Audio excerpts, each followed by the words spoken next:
ప్రధానంగా డమ్మీ అభ్యర్థులను పెట్టి బీజేపీ గెలుపు కోసం కాంగ్రెస్ దోహదపడ్డది అనేది కేటీఆర్ అంటున్నటువంటి మాట. నిజంగా మొన్నటి జరిగిన ఎన్నికల్లో మొన్న పోలింగ్ లో నిజంగా కాంగ్రెస్ బీజేపీకి ఇండైరెక్ట్ గా మద్దతు తెలిపిదా డమ్మీ అభ్యర్థులను పెట్టి? ఇవాళ అదే చెప్తున్నాడు. ఇవాళ కిషన్ రెడ్డి ఎవరండి, ఎవరు అపాయింట్ చేస్తాయిండు? ఇవాళ కిషన్ రెడ్డినే అపాయింట్ చేసిన వ్యక్తి కేసీఆర్. వాళ్ళిద్దరు ఒకటి. ఇవాళ కాంగ్రెస్ పార్టీలో కాంపిటీషన్ ఎక్కువ ఉంది.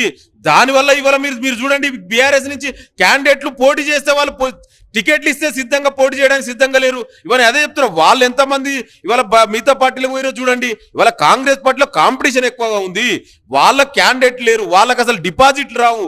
వాళ్ళిద్దరు ఏదో కుట్ర చేసి కాంగ్రెస్ పార్టీ మెజార్టీ సీటు రాకుండా చేయడం కోసం ఇట్లాంటి మాట్లాడుతారు తప్ప, ఇట్లాంటి మాట్లాడితే తెలంగాణ ప్రజలు మన అసెంబ్లీలో ఏ విధంగా బుద్ధి చెప్పారో ఇవాళ పార్లమెంట్ ఎలక్షన్ బుద్ధి చెప్పారు ఆల్రెడీ.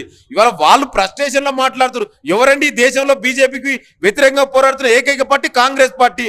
ఏం మాట్లాడుతుంటే కేటీఆర్ అదే చెప్పిండు కదా. ప్రధానమంత్రి హైదరాబాద్కి వచ్చినప్పుడే చాలా స్పష్టంగా చెప్పిండు, కేటీఆర్ ని ముఖ్యమంత్రి చేయడం కోసం కేసీఆర్ నన్ను వచ్చి కలిసిండు. మరి నీకు దమ్ముంటే తెలంగాణకు రావాల్సిన నిధుల గురించి మాట్లాడిరా? వీళ్ళు 10 ఏళ్ళుగా అధికారంలో ఉండి ఈ ప్రభుత్వం రాగానే మేము తెలంగాణకు రావాల్సిన విభజన చట్టంలో ఉన్నటువంటి హామీలను అమలు చేయాలని అడుగుతున్నావు.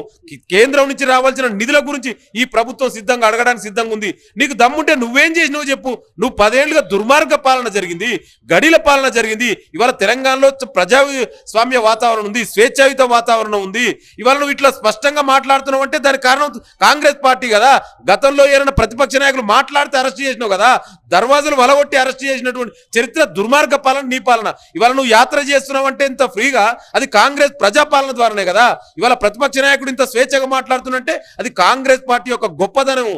ఇంకా ఇట్లాంటి మాట్లాడితే అందుకే తెలంగాణ ప్రజలు మన ఏ విధంగా బుద్ధి చెప్పారో అంతకు మించి బుద్ధి చెప్తారు వాళ్ళకి డిపాజిట్లు వస్తే ఎక్కువ బీఆర్ఎస్ నాయకులకు. మరోవైపు హరీష్ రావు అంటున్నారు కరెంటు కష్టాలు మొదలైనవి అంటున్నారు, కరెంటు పూర్తి స్థాయిలో అందించలేకపోతున్నారు. రెప్పపాటు కూడా కరెంటు పోలే గత ప్రభుత్వంలో అంటారు. కానీ కాంగ్రెస్ వచ్చినాక కరెంటు పోతుంది, కష్టాలు పడుతున్నారు రైతులు అంటున్నారు. ఎట్లా చూస్తారు? నేను అదే చెప్తున్నాండి. ఇవాళ కేసీఆర్ కు హరీష్ రావుకు కేటీఆర్ కు అధికారం పోయిన తర్వాత ఒక ఫ్రస్ట్రేషన్ లో ఉర్రు. అధికారం మాదే శాశ్వతం అనుకున్న వ్యక్తులకు ఇవాళ తెలంగాణ ప్రజలు బుద్ధి చెప్పిరు. ఫ్రస్ట్రేషన్ లో ఏం మాట్లాడుతారో అర్థమైతే. ఇవాళ చూడండి, అడుగుదాం. ఇవాళ రైతులు ఎంత ఆనందం గుర్రు. కాంగ్రెస్ పార్టీ పరిపాలనలో ఇవాళ చాలా రైతులంతా ఆనందం గుర్రు. ఇవాళ మేము ఉచిత కరెంట్ ఇస్తున్నాం, అదే విధంగా ఇవాళ రుణమాఫీ చేసినాం, అదే విధంగా ఇవాళ రైతు బంధు ఇస్తున్నాం. రుణమాఫీ కూడా ఇవాళ ఆగస్టులో చేస్తామన్నాం. ఇవాళ రైతు బంధు ఇచ్చినాం. ఇవాళ రైతులందరూ కూడా చాలా ఆనందం గురు. కాంగ్రెస్ పార్టీ వైపు ఉన్నారు. కాంగ్రెస్ పార్టీ అంటేనే రైతు సంక్షేమ పార్టీ. గతంలోనే రైతులకు ఉచిత కరెంట్ ఇచ్చి అదే విధంగా రైతులకు ఆదుకున్న పార్టీ కాంగ్రెస్ పార్టీ. ఇవాళ రైతులందరూ కూడా కాంగ్రెస్ పార్టీ వైపు ఉంటే వీళ్ళు రాజకీయ నాయకులు కేసీఆర్, హరీష్ రావు, కేటీఆర్ అధికారం కోల్పోయిన బాధలో ఏదేదో మాట్లాడుతున్నారు తప్ప వాళ్ళ మాటలు పట్టించుకోవాల్సిన అవసరమే లేదు. ఇవాళ రైతులందరూ కూడా కాంగ్రెస్ పార్టీ వైపు ఉన్నారు. పక్కా చెప్పే సీట్ ఏం చెప్తారు అంటే ఈ సీట్ వస్తుంది మాకు అనేటువంటి ఏం చెప్తారు? ఎందుకంటే ఇప్పటికే కొన్ని ఎగ్జిట్ పోల్స్ అని, కొన్ని సర్వేలు అని, కొంతమంది విశ్లేషకులు అని కాంగ్రెస్ కు 6 నుంచి 7 సీట్లు పరిమితం అంటారు, కొంతమంది 10 అంటారు, కొంతమంది 12 అంటారు. సో వాస్తవానికి ఏది నమ్మొచ్చు? మీరు ఏం నమ్ముతా ఉన్నారు? మాకైతే చాలా స్పష్టమైన అభిప్రాయం ఉందండి. ఇవాళ తెలంగాణ ప్రజలందరూ కూడా కాంగ్రెస్ పార్టీ ప్రజాప్రభుత్వం వైపు ఉన్నారు. అందుకే ఇవాళ కాంగ్రెస్ పార్టీ తెలంగాణలో 12 పైగా స్థానాలు గెలవబోతుంది.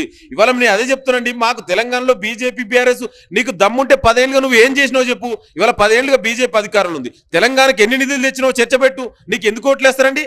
రైతులకు వ్యతిరేకంగా చట్టాలు తీసుకొచ్చిన పార్టీ బీజేపీ పార్టీ. బీజేపీ పార్టీకి ఎందుకు ఓట్లేస్తారండి? కానీ ప్రధానంగా లింగం యాదవ్ గారు, మీరు గతంలో కూడా ఎన్నికలకు ముందు కూడా బీఆర్ఎస్ లో కావచ్చు బీజేపీ నుంచి కొంతమంది ఎమ్మెల్యేలు వచ్చే అవకాశం ఉంది అంటున్నారు. అటు మాజీ ముఖ్యమంత్రి కేసీఆర్ కూడా కాంగ్రెస్ లో నుంచి బీఆర్ఎస్ లకు ఎమ్మెల్యేలు వస్తారు, మళ్ళీ ప్రభుత్వాన్ని ఫామ్ చేస్తామన్నారు. సో ఎన్నికలు అయిపోయినాయి, ఏమైనా మార్పు వచ్చే అవకాశం ఉందా రాష్ట్ర రాజకీయాల్లో? నేను అదే చెప్తున్నాండి. ఇవాళ బీజేపీకి బీఆర్ఎస్ నాయకులకు ఈ దేశంలో ప్రజాస్వామ్యం మీద నమ్మకం లేదు. డాక్టర్ బాబాసాహెబ్ అంబేద్కర్ రాసిన భారత రాజ్యాంగాన్ని మీద నమ్మకం లేదు. వాళ్ళు ఎలక్ట్ అయిన ప్రభుత్వాన్ని కూలగొట్టడమే ఆ 2 పార్టీల ఉద్దేశం. ఇవాళ మేము చూస్తున్నాం మహారాష్ట్రలో షిండేలని ఎగదేసినటువంటి పార్టీ బీజేపీ పార్టీ.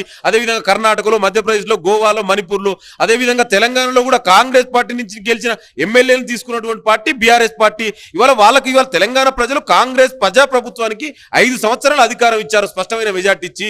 ఇవాళ మీరిట్లా అవాకులు చెవాకులు పెడితే తెలంగాణ ఇది తెలంగాణ అంటేనే ఒక చైతన్యానికి ప్రతీక. మీరు ఈ విధంగా మాట్లాడితే తెలంగాణ ప్రజలు మిమ్మల్ని ఎక్కడ పెట్టాలో అక్కడే పెడతారు బిడ్డ. మీరు అట్లాంటి మాటలు మాట్లాడినా కూడా ఇవాళ తెలంగాణలో 5 సంవత్సరాలు ఈ ప్రభుత్వం ఉంటది. ఈ ప్రభుత్వం ప్రజల కోసం పనిచేస్తుంది. నువ్వు ఒక ప్రతిపక్ష నాయకుడుగా సలహాలు సూచనలు ఇవ్వండి దమ్ముంటే. ఆ విధంగా ఇవ్వకుండా ఈ ప్రభుత్వం ఎక్కువ రోజులు ఉండదు, దీన్ని కూల్చేస్తాం పేల్చేస్తాం అంటే తెలంగాణ ప్రజలు ఏ విధంగా బుద్ధి చెప్పాలో మీకు ఆ విధంగానే బుద్ధి చెప్తారు. ఇది తెలంగాణ పోరాటాలకు ప్రతీక. ఇక్కడ అట్లాంటిది ఏవి నడవదు. కాంగ్రెస్ ప్రభుత్వం 5 సంవత్సరాలు ఉంటది. అసలైన తొలి వెలుగు. ఫాలో వాట్సాప్ @తొలి వెలుగు official.